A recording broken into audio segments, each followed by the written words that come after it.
मैं रेखा पांडे अपने YouTube channel पर सभी का स्वागत अभिनंदन और वंदन करती हूँ।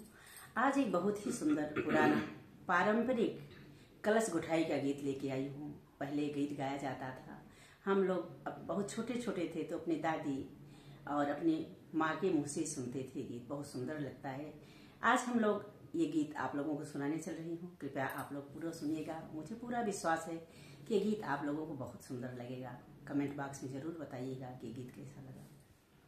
हम रीता पांडे अपने चैनल से सभी का स्वागत करती हूँ। एक बहुत पुराने कलशा गुठाई गीत लेकर के आए हैं। कृपया आप लोग इसको पूरा सुनिएगा और हम लोगों का सपोर्ट करिएगा। चलो चलते हैं। आधे तलवना में आस बैठे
आए कुछ दुनिया ना भर है, का चोरी चप चोरी चोरी लगाए दिन जा